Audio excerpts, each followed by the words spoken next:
দেখো, আজকে আমরা যে বিষয়টা নিয়ে আলোচনা করব সেটা হলো ওয়েবসাইটের প্রকারভেদ। গত ক্লাসে আমরা ওয়েবসাইট সংক্রান্ত বিভিন্ন সংজ্ঞাগুলি নিয়ে আলোচনা করছিলাম। আজকে আমরা দেখো ওয়েবসাইটের প্রকারভেদ নিয়ে আলোচনা করব। ওয়েবসাইট, আমরা প্রথমে আসি ওয়েবসাইট কি। ওয়েবসাইট কি? ওয়েব ডকুমেন্টগুলি যেখানে সংরক্ষণ করে কাজ করা হয় তাকে আমরা বলে থাকি হলো ওয়েবসাইট। যেমন ফেসবুক, ফেসবুক হলো একটা ওয়েবসাইট। আর তোমার যে ওয়েব ডকুমেন্টগুলি যেগুলি তুমি ফেসবুকে রাখো সেটা হলো এক একটা তোমার ওয়েব পেজ। কার রেসপেক্টে? With respect to Facebook. এবারে আমরা আসি ওয়েবসাইটের প্রকারভেদ। ওয়েবসাইট আছে দুই ধরনের। এক, দেখো ওয়েবসাইট আছে কয় ধরনের? দুই ধরনের। একটাকে বলা হয়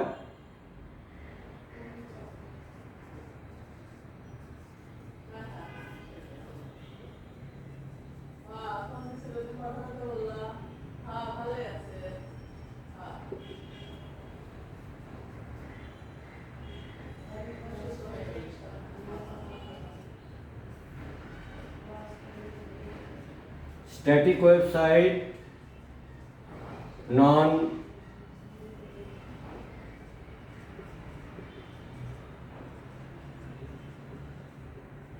ইন্টারঅ্যাক্টিভ ওয়েবসাইট, স্থিতিশীল,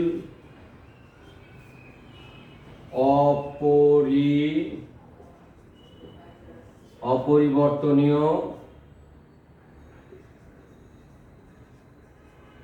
গতিশীল নয়।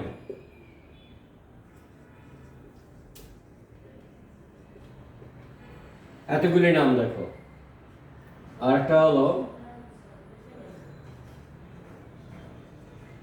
ডাইনামিক ওয়েবসাইট,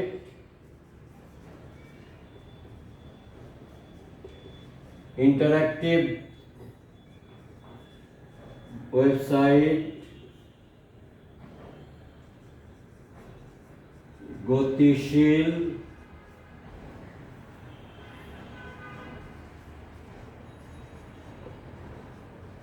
পরিবর্তনশীল, চলনশীল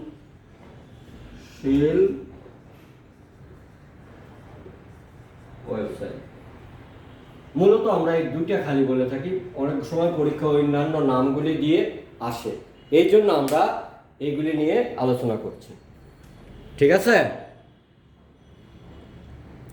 এবারে আমরা প্রথমেই যে জিনিসটা আসি সেটা হলো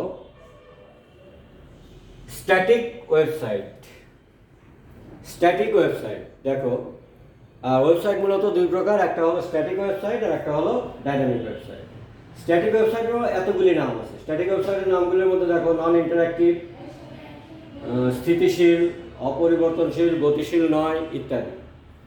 আর ডাইনামিক ওয়েবসাইটের নাম হলো দেখো ইন্টারঅ্যাক্টিভ ওয়েবসাইট, গতিশীল ওয়েবসাইট, পরিবর্তনশীল ওয়েবসাইট, চলনশীল ওয়েবসাইট, এগুলি। কিন্তু আমাদের বইয়ে সবসময় দেখো প্রথমত এই দুইটা নাম লেখা থাকে, পরবর্তীতে আমরা আলোচনার মধ্যে গিয়ে ওই নামগুলি পাই। আমি একবারে লিখে দিলাম। প্রথমে আসি স্ট্যাটিক ওয়েবসাইট। যে সকল ওয়েবসাইটের ওয়েব টেকনোলজি লোডিং বা চালু করার পর আর পরিবর্তন করা যায় না, ওই ধরনের ওয়েবসাইটকে বলা হয় স্ট্যাটিক ওয়েবসাইট। আবার বলছি দেখো, যে সকল ওয়েবসাইট এর ওয়েব টেকনোলজি লোডিং বা চালু করার পর আর পরিবর্তন করা যায় না, ওই ধরনের ওয়েবসাইটকে বলা হয় স্ট্যাটিক ওয়েবসাইট। স্ট্যাটিক ওয়েবসাইট তৈরি করা হয় HTML এর দ্বারা। HTML দ্বারা স্ট্যাটিক, শুধুমাত্র HTML বা CSS, এগুলো এক একটা ল্যাঙ্গুয়েজের নাম, আমরা পরবর্তীতে আলোচনা করব। শুধুমাত্র HTML বা CSS দ্বারা এই স্ট্যাটিক ওয়েবসাইট তৈরি করা যায়। ওকে, দেখো তাহলে স্ট্যাটিক ওয়েবসাইটের বৈশিষ্ট্য বা সুবিধাগুলি কী কী। আবারও আমি আসছি, স্ট্যাটিক ওয়েবসাইট কাকে বলতেছি?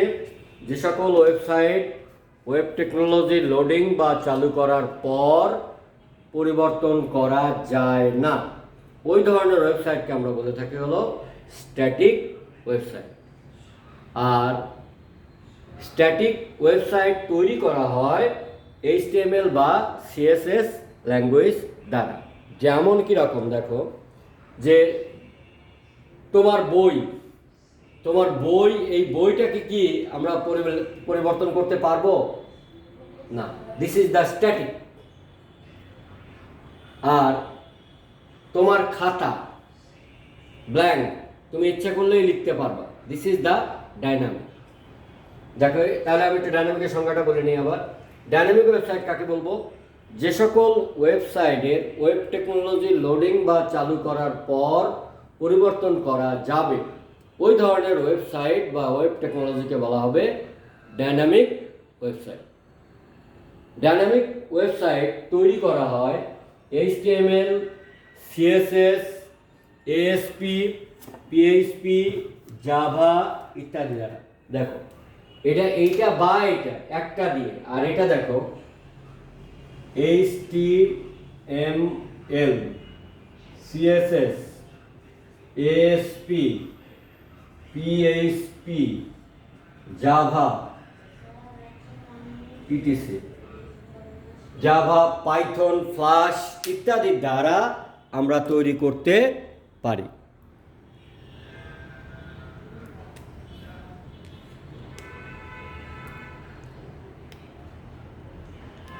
ইত্যাদি দ্বারা আমরা তৈরি করতে পারি। এই গেল আমাদের ডাইনামিক ওয়েবসাইট। ডাইনামিক ওয়েবসাইট হলো যেমন ধরো ফেসবুক হলো একটা ডাইনামিক ওয়েবসাইট।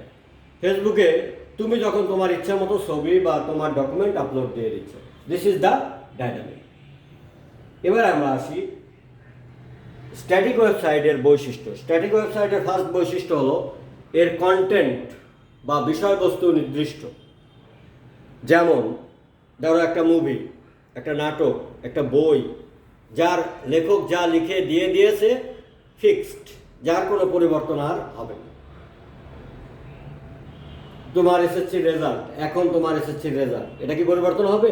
এটা আর পরিবর্তন হবে না, this is the static. Content নির্দিষ্ট, একমুখী, এগুলি শুধুমাত্র আমি ডাউনলোড করতে পারবো, বাট আপলোড করতে পারবো না। ডাউনলোড করতে পারবো বলতে যে ওয়েবসাইট থেকে তুমি শুধুমাত্র নামাতে পারবা। তোমার ফেসবুকে যদি বা তোমার নিজস্ব ওয়েবসাইটে যদি আপলোড দাও, তাহলে কি তোমার রেজাল্ট পরিবর্তন হয়ে যাবে? পরিবর্তন হবে না। তুমি ঢাকা শিক্ষা বোর্ডের যেখান থেকে তুমি ডাউনলোড দিয়ে নামাইছিলা, ওই জায়গায় যদি তোমার আপলোডের সুযোগ থাকে, তখন কিন্তু ডাইনামিক হবে।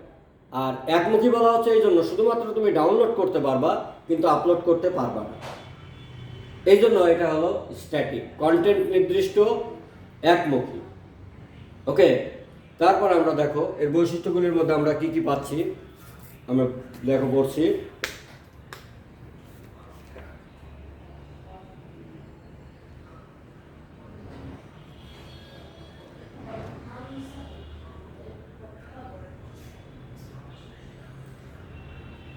স্ট্যাটিক ওয়েবসাইটের পেজগুলির কন্টেন্ট নির্দিষ্ট থাকে। এই ধরনের ওয়েবসাইট ব্যবহারকারীর ব্রাউজারে খুব দ্রুত লোড করা যায়। স্ট্যাটিক ওয়েবসাইটে সাধারণত কোনো ডাটাবেজের সংযোগ থাকে না। স্ট্যাটিক ওয়েবসাইট কেবলমাত্র একমুখী সংযোগ ব্যবস্থা, অর্থাৎ সার্ভার টু ক্লায়েন্ট। তুমি হলো ক্লায়েন্ট আর ইন্টারনেট হলো সার্ভার, এই জন্য ইন্টারনেটের সার্ভার থেকে সরাসরি তোমার কাছে আসবে। এই ধরনের ওয়েবসাইট উন্নয়ন ও নিয়ন্ত্রণ খুব সহজ। এই ধরনের ওয়েবসাইট HTML বা CSS দ্বারা তৈরি করা হয়। সুবিধা দেখো, স্ট্যাটিক ওয়েবসাইটের সুবিধাসমূহ হলো এই ধরনের ওয়েবসাইট খুব সহজে উন্নয়ন ও নিয়ন্ত্রণ করা যায়, অতি দ্রুত ও দক্ষতার সহিত কন্টেন্ট সরবরাহ করা যায়, ডাটাবেজ ব্যবহার না করার ফলে সর্বাধিক নিরাপত্তার সহিত তথ্য সরবরাহ করা যায়, ব্যবহারকারী ব্রাউজারে খুব দ্রুত লোড করা হয়, খুব সহজেই সার্চ ইঞ্জিন পরিচালনা করা যায়, সহজেই ওয়েব পেজের লেআউট পরিবর্তন করা যায়, খুব দ্রুততার সাথে এসব ওয়েবসাইট থেকে খুব কম নেট স্পিডেও ডাটা ডাউনলোড করা যায়, স্ট্যাটিক ওয়েবসাইটের উন্নয়নে তুলনামূলকভাবে খরচ কম হয়। অসুবিধা দেখো, স্ট্যাটিক ওয়েবসাইটের অসুবিধাগুলি হলো কন্টেন্ট আপলোড করতে প্রচুর সময় লাগে, ওয়েবসাইটের আকার বৃদ্ধি পেলে কন্টেন্ট সহজে নিয়ন্ত্রণ করা যায় না, মানসম্মত ওয়েব পেজ ডিজাইনিং অত্যন্ত কষ্টকর এবং সময় সাপেক্ষ। এরপরে যে জিনিসটা আসলো সেটা হলো ডাইনামিক ওয়েবসাইট। সংজ্ঞা তো আমরা বলছিলামই, ডাইনামিক ওয়েবসাইট কাকে বলছিলাম? যে সকল ওয়েবসাইট ওয়েব টেকনোলজির লোডিং বা চালু করার পর পরিবর্তন করা যাবে, ওই ধরনের ওয়েবসাইটকে আমরা বলবো হলো ডাইনামিক ওয়েবসাইট। যে সকল ওয়েবসাইট ওয়েব টেকনোলজির লোডিং বা চালু করার পর কি করা যাবে? পরিবর্তন করা যাবে, ওই ধরনের ওয়েবসাইটকে আমরা বলছিলাম হলো ডাইনামিক ওয়েবসাইট।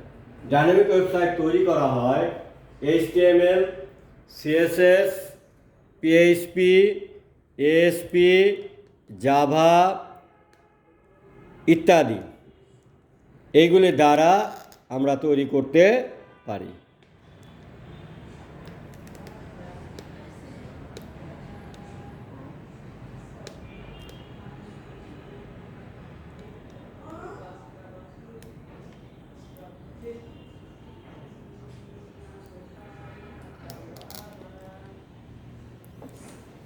ইত্যাদির দ্বারা আমরা তৈরি করতে পারি।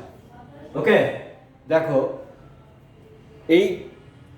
এই ল্যাঙ্গুয়েজগুলিকে, এই HTML, CSS, ASP, PHP, Java et cetera, এই ল্যাঙ্গুয়েজগুলোকে একত্রে বলা হয় স্ক্রিপ্টিং ল্যাঙ্গুয়েজ। দেখো এই ভাষার বৈশিষ্ট্য হলো, ডাইনামিক ওয়েবসাইটের বৈশিষ্ট্য হলো এই ধরনের ওয়েবসাইট পরিবর্তনশীল তথ্য বা ইন্টারঅ্যাক্টিভ ওয়েব পেজ থাকে, রান টাইমের সময় পেজের ডিজাইন বা কন্টেন্ট পরিবর্তন হতে পারে, ডাইনামিক ওয়েবসাইট উন্নয়নে ডাটাবেস ব্যবহৃত হয় এবং ডাটাবেসে কুয়েরির মাধ্যমে বিভিন্ন পরিবর্তনশীল কন্টেন্ট তৈরি করতে পারে।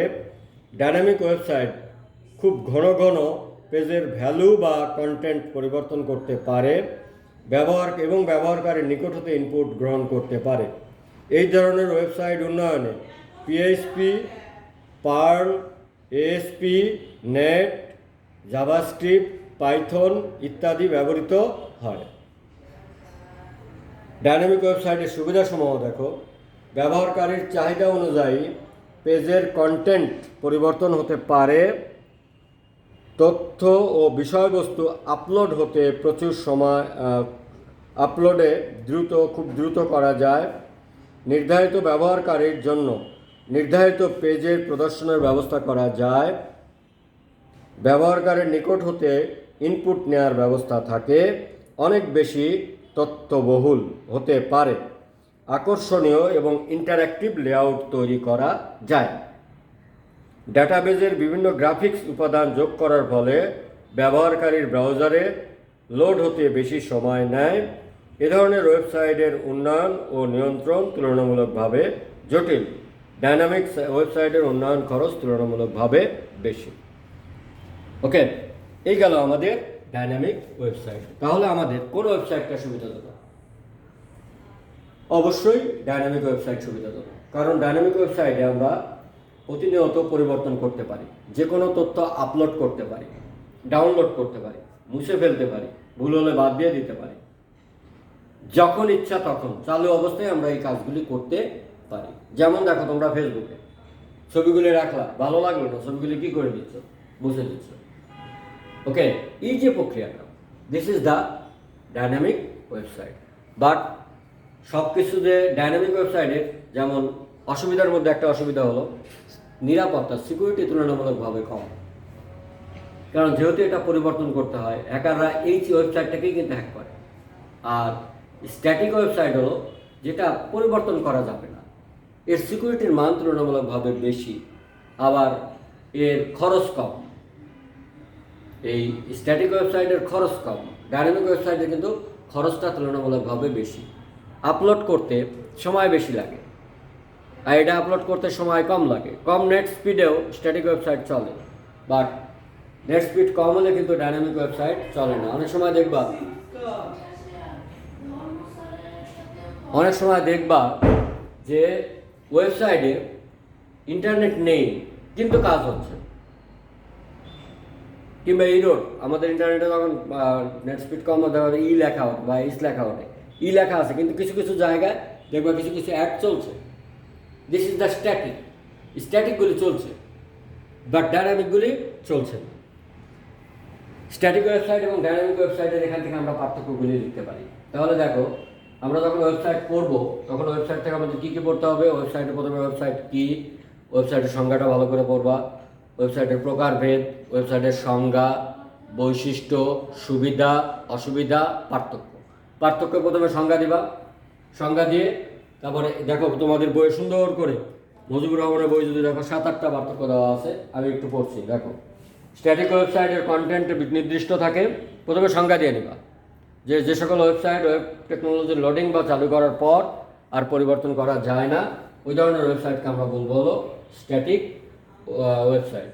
আর ডাইনামিক ওয়েবসাইট হলো কি, যে সকল ওয়েবসাইট ওয়েব টেকনোলজি চালু করার পর পরিবর্তন করা যায়, ওই ধরনের ওয়েবসাইটকে আমরা বলবো ডাইনামিক ওয়েবসাইট। স্ট্যাটিক ওয়েবসাইটের ওয়েব পেজের কন্টেন্ট নির্দিষ্ট থাকে, ডাইনামিক ওয়েবসাইটের কন্টেন্ট পরিবর্তনশীল বা ইন্টারঅ্যাক্টিভ ওয়েব পেজ হয়ে থাকে। রান করার সময় ওয়েব পেজের ডিজাইন বা কন্টেন্ট পরিবর্তন করা যায় না, রান করার সময় কন্টেন্ট পরিবর্তন করা যায়। ব্যবহারকারীর ব্রাউজারে এই ধরনের ওয়েবসাইট খুব দ্রুত লোড করা যায়, আর ডাইনামিক ওয়েবসাইট লোড হতে তুলনামূলকভাবে বেশি সময় লাগে। স্ট্যাটিক ওয়েবসাইট সাধারণত ডাটাবেজের সাথে ডাটাবেজে ব্যবহার করা হয় না। ডাইনামিক ওয়েবসাইট উন্নয়নে ডাটাবেজ ব্যবহৃত হয় এবং ডাটাবেজের কোয়েরির মাধ্যমে বিভিন্ন পরিবর্তনশীল কন্টেন্ট তৈরি করতে পারে। এই ধরনের ওয়েবসাইট ডাইনামিক ওয়েবসাইটের চেয়ে অনেক বেশি নিরাপদ। স্ট্যাটিক ওয়েবসাইট কেবলমাত্র একমুখী কমিউনিকেশন হয়, যেমন সার্ভার টু ক্লায়েন্ট।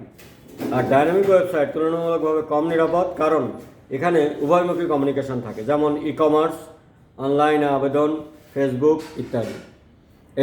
স্ট্যাটিক দেখো, এই ধরনের ওয়েবসাইট উন্নয়ন ও নিয়ন্ত্রণ খুব সহজ, এ ধরনের ওয়েবসাইট উন্নয়ন ও নিয়ন্ত্রণ তুলনামূলকভাবে জটিল। স্ট্যাটিক ওয়েবসাইটের উন্নয়ন খরচ তুলনামূলকভাবে কম, ডাইনামিক ওয়েবসাইটের উন্নয়ন খরচ তুলনামূলকভাবে বেশি। ওকে, এই গেল আমাদের স্ট্যাটিক ওয়েবসাইট এবং ডাইনামিক ওয়েবসাইটের মধ্যে পার্থক্য। এরপরে দেখো একটা জিনিস আছে, ওয়েবসাইটের কাঠামো।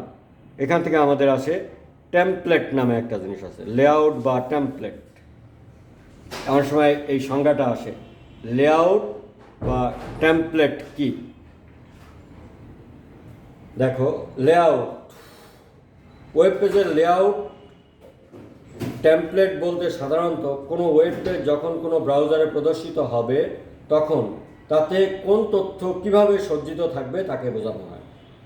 বিভিন্ন লেখা বা টেক্সট, ড্রয়িং, চিত্র বা ছবি, অডিও, ভিডিও ইত্যাদি ওয়েব পেজের আকর্ষণীয় ও দৃষ্টিনন্দনভাবে উপস্থাপনের জন্য বিভিন্ন ধরনের লেআউট টেমপ্লেট তৈরি করা হয়। উদাহরণস্বরূপ আমরা বলতে পারি, যে কোনো ধরনের ওয়েবসাইট তার লগো কোথায় থাকবে, তার কোথায় কি থাকবে, এটাকে আমরা বলে থাকি হলো টেমপ্লেট। টেমপ্লেটের সংজ্ঞাটা কিন্তু লেআউট বা টেমপ্লেটের সংজ্ঞাটা আমাদের বা বলতে কি বোঝো 1 মাস বা 2 মাসের প্রশ্ন আকারে আমাদের কিন্তু আসে। ওয়েব পেজের লেআউট বা টেমপ্লেট মনে রাখবো, এটা কিন্তু আমাদের মাঝে মাঝেই এই প্রশ্নটা দেয় ক এবং খতে। তাহলে ওয়েব পেজের লেআউট বা টেমপ্লেট হলো কোনো ওয়েব পেজকে আমরা বা ওয়েব ডকুমেন্টকে আমরা কিভাবে দেখতে চাচ্ছি এই দেখার জন্য যেভাবে আমরা উপস্থাপন করি, এই উপস্থাপনের ওয়েটাকেই আমরা মূলত বলে থাকি হলো ওয়েব পেজের লেআউট বা টেমপ্লেট। এবারে আমরা আসি ওয়েবসাইটের কাঠামোর প্রকারভেদ। দেখো,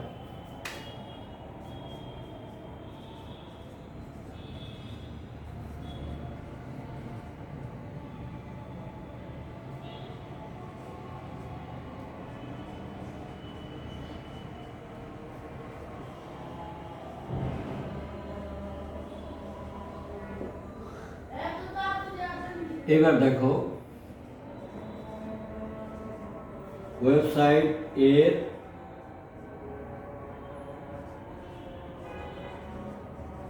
কাঠামোর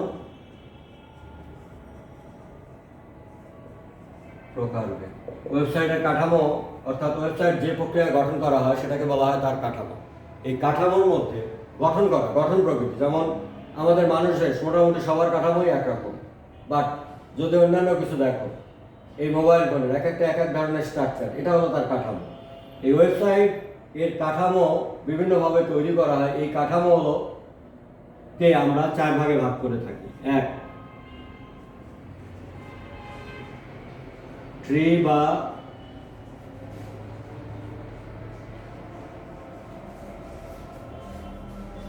বা হায়ারার্কিক্যাল। 2, ওয়েব লিঙ্কড বা network. 3, linear or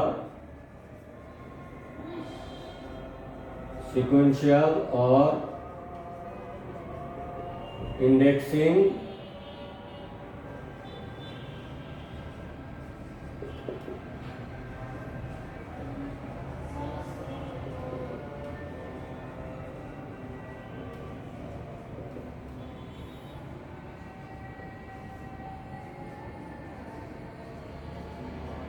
hybrid or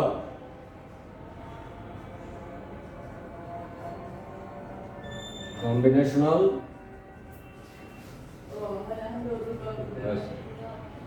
দেখো, ওয়েবসাইটের কাঠামোকে আমরা 4টে ভাগে ভাগ করতে পারি: ট্রি বা হায়ারার্কিক্যাল ওয়েবসাইট, ওয়েব লিঙ্কড বা network website, linear or sequential or indexing website, hybrid or combinational website.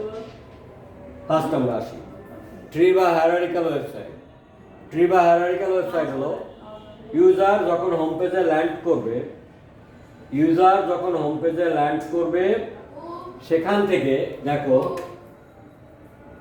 Tree বা হায়ারার্কিক্যাল ওয়েবসাইট দেখা যাচ্ছে, এই গেল আমাদের এই 4টে প্রকারভেদ। এরপরে আমরা যে জিনিসটা, আমি একটু মুছে দিয়ে দেখো, আবার লিখতেছি। ট্রি বা হায়ারার্কিক্যাল মানে গাছ যেভাবে বিস্তৃত, যেটা আমরা 2 নম্বর চ্যাপ্টারে তোমরা ট্রি স্ট্রাকচার দেখছিলাম। ট্রি স্ট্রাকচারে আমরা যে জিনিসটা করছিলাম ও ঠিক সেম। দেখো, ট্রি বা হায়ারার্কিক্যাল হলো এরকম: ব্যবহারকারী হোম পেজে ল্যান্ড করে সে বুঝতে পারবে তার বিষয়বস্তু কোথায় আছে, ওই অনুযায়ী গমন করে সে বিষয়বস্তুগুলিকে খুঁজে বের করবে। এই প্রক্রিয়ায় লিঙ্ক করে যদি গঠন করা হয়, ওই ধরনের ওয়েবসাইটকে আমরা বলে থাকবো হলো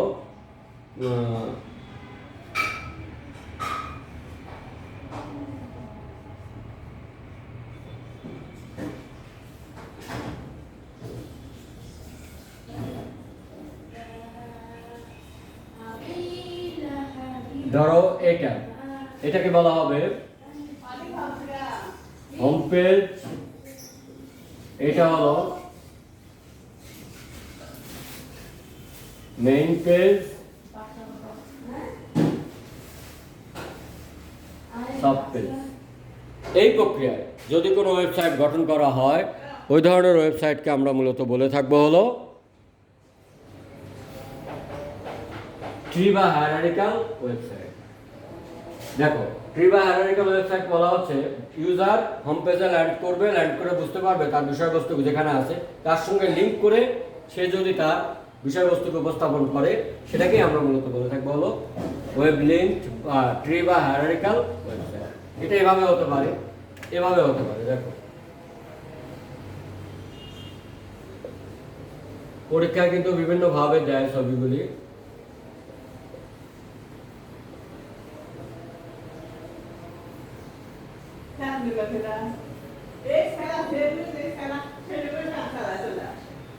এভাবে হতে পারে, বাট এগুলি কিন্তু লেখা থাকবে না। এটাকে আমরা বলে হলো ট্রি বা হায়ারার্কিক্যাল ওয়েবসাইট, যেটা আমরা 2 নম্বর চ্যাপ্টারের কাঠামোতে আমরা পড়ছিলাম যে ট্রি স্ট্রাকচার আকারে যদি থাকে, ট্রি আকারে যদি থাকে, এইভাবে যে মূল, কাণ্ড, পাতা, ফুল, ফল, এরকম structure.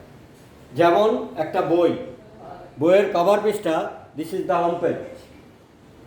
সূচিপত্র, this is the main page. সূচিপত্রে কোথায় লেখা আছে ওই পেজটাই হলো সাবপেজ, কন্টেন্ট যেখানে বিস্তারিতভাবে বর্ণনা করা থাকে। এই যে বইয়ের ইটা, পত্রিকা, এগুলো হলো সবই হলো ফ্রি বা হায়ারার্কিক্যাল ওয়েবসাইট। এরপরে যে জিনিসটা আসলো সেটা হলো আমাদের ওয়েব লিঙ্ক বা নেটওয়ার্ক ওয়েবসাইট। দেখো ওয়েব লিঙ্ক বা নেটওয়ার্ক ওয়েবসাইট কীরকম,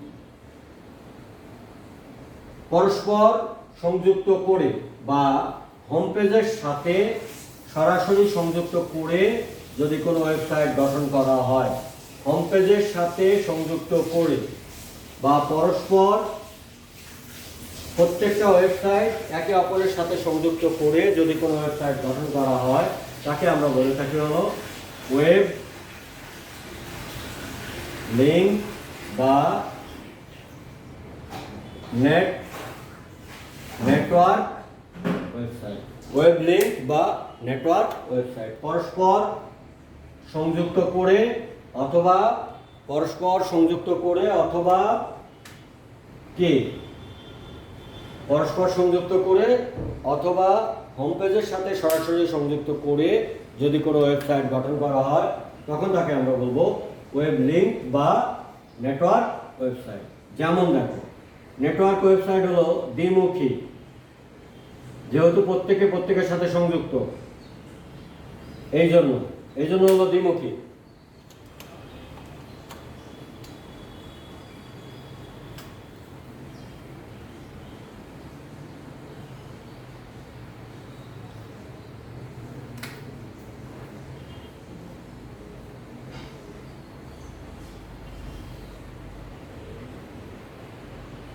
দেখো এ একটা,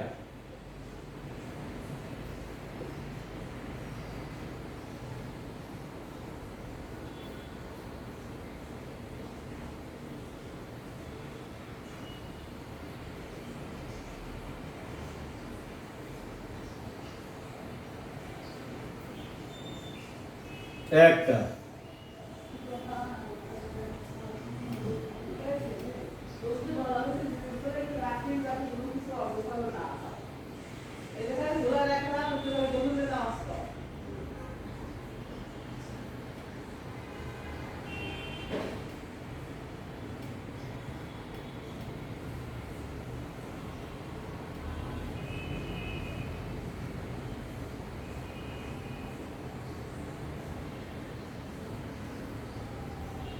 দেখো একটা।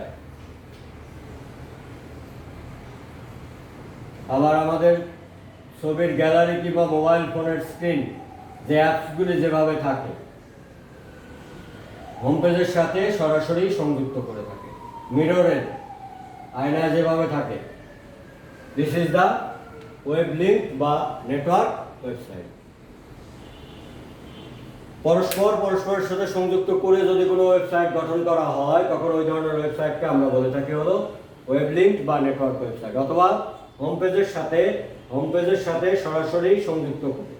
যেমন দেখো মোবাইল ফোনের স্ক্রিন, এই স্ক্রিনের সাথে বিভিন্ন অ্যাপসগুলি স্ক্রিনের মধ্যে আছে, যখন যেটা আমরা জুম করে ক্লিক করছি সেটা অ্যাক্টিভ হয়ে যাচ্ছে, প্রত্যেককে সরাসরি হোম পেজের সাথে সংযুক্ত।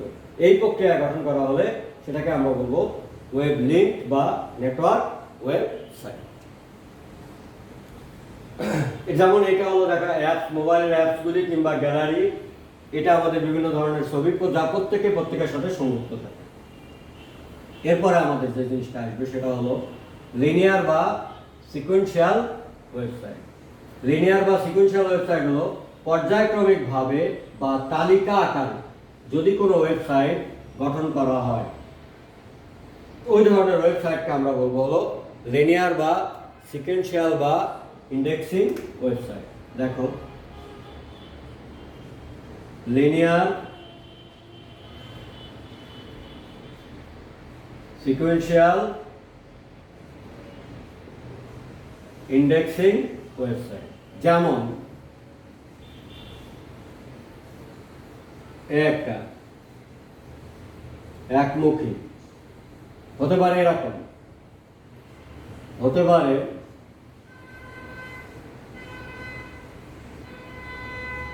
এটা কিন্তু দুই দিকে দিলে হয়ে যাবে নেটওয়ার্ক, আর একদিকে হলো লিনিয়ার।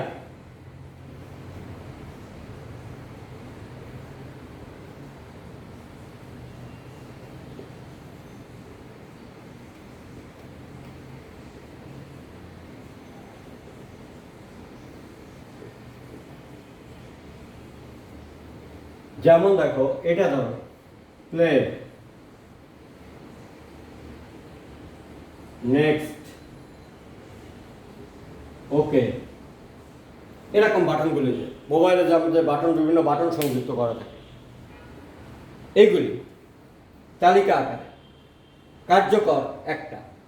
তুমি যে কোনো একটা ক্লিক করবে, শুধুমাত্র ওইটাই কাজ করবে, বাকি কিন্তু কোনোটাই কাজ করবে না। বাট যদি আমরা একটার পর একটা যাই, তখন সেটাকে আমরা বলবো কন্টিনিউয়াস লিনিয়ার। আর যদি যে কোনোটায় আমরা যাই, অনেক অপশন আছে, তার মধ্যে যে কোনোটায় আমরা যদি কাজ করতে পারি, এটাকে আমরা বলবো হলো নন লিনিয়ার বা ডিসকন্টিনিউয়াস ওয়েবসাইট। যেমন দেখো আমাদের মোবাইল ফোনের কন্ট্যাক্ট লিস্টে আমি একটা করে খুঁজেও বের করতে পারি, আবার সার্চ দিয়ে কিংবা অক্ষরে চাপ দিয়ে সরাসরি খুঁজে অক্ষরটা বের করতে পারি। একটা পর্যায়ক্রমিকভাবে যদি খুঁজে বের করতে করি, তখন সেটাকে আমরা বলবো লিনিয়ার। আর যদি সরাসরি সার্চ দিয়ে কন্টিনিউয়াস লিনিয়ার সবগুলি কন্টিনিউয়াস লিনিয়ার। আর সরাসরি সার্চ দিয়ে যদি আমি খুঁজে বের করি, সেটাকে আমরা বলবো হলো ডিসকন্টিনিউয়াস লিনিয়ার বা ডিসক্রিট লিনিয়ার। এই প্রক্রিয়ায় আমরা এগুলিকে গঠন করতে পারি। যেমন আমাদের মোবাইল ফোনের কন্ট্যাক্ট লিস্ট কিংবা অডিও ভিডিওর ক্ষেত্রে যে গানের তালিকা থাকে, এই গানের তালিকাগুলি সাধারণত লিনিয়ার আকারে থাকে। কিংবা হোটেলের খাবার মেনু, এই খাবার মেনুটা থাকে হলো লিনিয়ার বা সিকোয়েন্সিয়াল বা ইন্ডেক্সিং ওয়েবসাইট আকারে। এরপরে আমাদের যেটা আসলো সেটা হলো হাইব্রিড বা কম্বিনেশনাল ওয়েবসাইট।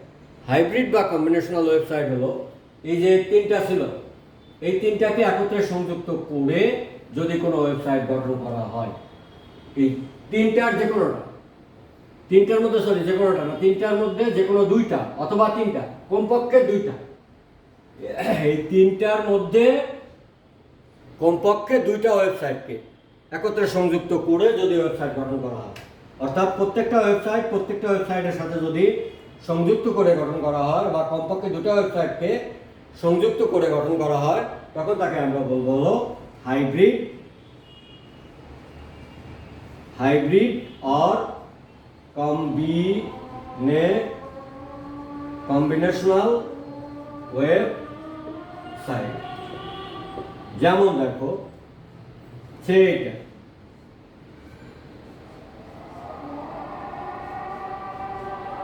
এটা কোন ধরনের?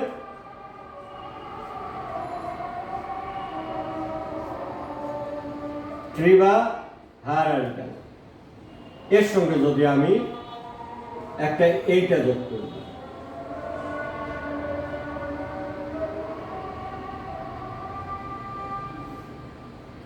This is the hybrid. অথবা এটার সঙ্গে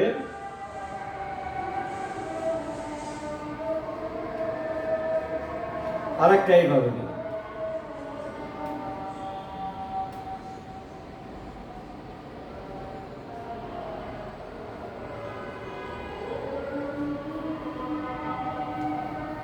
দিস ইজ দ্য হাইব্রিড। এটা আমি লাগাই দিতে পারি। দিস ইজ দ্য হাইব্রিড বা কম্বিনেশনাল ওয়েবসাইট। কম্বিনেশনাল ওয়েবসাইটের সবচেয়ে বড় উদাহরণ হলো ইন্টারনেট। যে কোনো ডিভাইসে আমাদের এই কম্বিনেশনাল ওয়েবসাইট ব্যবহার করা হয়। সাধারণত একটা ওয়েবসাইটের কাঠামো দিয়ে সুন্দর কোনো ওয়েবসাইট তৈরি করা যায় না। যেমন দেখো তোমাদের মোবাইল ফোনের কন্ট্যাক্ট লিস্ট দেখো, কন্ট্যাক্ট লিস্ট এটা হলো লিনিয়ার। যদি মোবাইলে যে বিভিন্ন এইগুলি দেখো, সেটিংসগুলি দেখো, সেটা হলো ট্রি বা হায়ারার্কিক্যাল। ছবি গ্যালারি অ্যাপসগুলি যদি দেখো, সেটা হলো নেটওয়ার্ক ওয়েবসাইট। এই যে বিভিন্ন ওয়েবসাইটগুলি দেখো একত্রে সংযুক্ত করে করা আছে এই মোবাইল স্ট্রাকচারে, সবগুলি মিলেই হলো আমাদের হাইব্রিড বা কম্বিনেশনাল ওয়েবসাইট। হাইব্রিড বা কম্বিনেশনাল ওয়েবসাইটের সবচেয়ে বড় উদাহরণ হলো ইন্টারনেট। এখন তোমাদের অনেক সময় প্রশ্ন আসে যে কোনটি সুবিধাজনক, এটা নির্ভর করবে কিন্তু ডিপেন্ড অন ইউ। স্টেমে দেখবা, স্টেমে দেখার পরে কোনটা সুবিধাজনক এগুলি আমরা কিভাবে লিখবো, যেটা সুবিধাজনক বলে তুমি মনে করো সেটা সুবিধা লিখবা, বাকিটার অসুবিধা লিখবা, ওই বাকিটার অসুবিধার কারণে এটা সুবিধাজনক। ওকে, যে কোনো কিছু স্ট্যাটিক ডাইনামিক লেখো, এই ওয়েবসাইটের কাঠামোগুলি লেখো, এখন লিনিয়ার সুবিধাজনক না নেটওয়ার্ক সুবিধাজনক, এক একজনের এক একটা হতেই পারে। এখন যে নেটওয়ার্কের সুবিধাজনক লিখবে সে নেটওয়ার্কের সুবিধাজনক লিখবা, লিনিয়ারের অসুবিধা লিখবা, লিনিয়ারের এই অসুবিধার কারণে নেটওয়ার্ক সুবিধাজনক। আর একজন ধরো লিখলা লিনিয়ার সুবিধাজনক, লিনিয়ার এই কারণে সুবিধাজনক, আর নেটওয়ার্ক এই কারণে অসুবিধাজনক, এই নেটওয়ার্কের এই অসুবিধার কারণে লিনিয়ার এই কারণে সুবিধাজনক। এভাবে তোমাকে এক্সপ্লেইনগুলি লিখতে হবে। এটা আমাদের গ এবং ঘয়ের জন্য কিন্তু মোস্ট ইম্পর্ট্যান্ট একটা কোশ্চেন। এইটুকুই। আমরা দেখো, আমরা এই তোমরা ভিডিওগুলো দেখে যদি কোনো প্রবলেম থাকবেই, তোমরা জুম ক্লাসে বলবে, ওগুলি জুমের ক্লাসে আমি সলভ করে দেওয়ার চেষ্টা করব। তোমরা আগে ভালো করে শুনে নিয়ে যদি কোনো প্রবলেম থাকে প্রবলেমগুলি জুম ক্লাসে বলো, আমি করে দিব। আর তোমরা অবশ্যই বোর্ডের বইটা প্রথমে রিডিং করবা। বোর্ডের বইটা কিন্তু খুবই কম দেওয়া, মানে শুধু কনসেপ্টটুকু দিয়ে ছেড়ে দিচ্ছে নামগুলি। এর ডেসক্রিপশন তোমরা আদার্স যে কোনো বই, যেমন আমি মুজিবুর রহমানের বই দেখে পাচ্ছি, তোমরা অন্য যে কোনো বই, নাইমুল হক, মান্নান মণ্ডল ইত্যাদি বই থেকে তোমরা এগুলি ভালো করে পড়বে। ওকে, সবাই ভালো থেকো। Thank you everybody.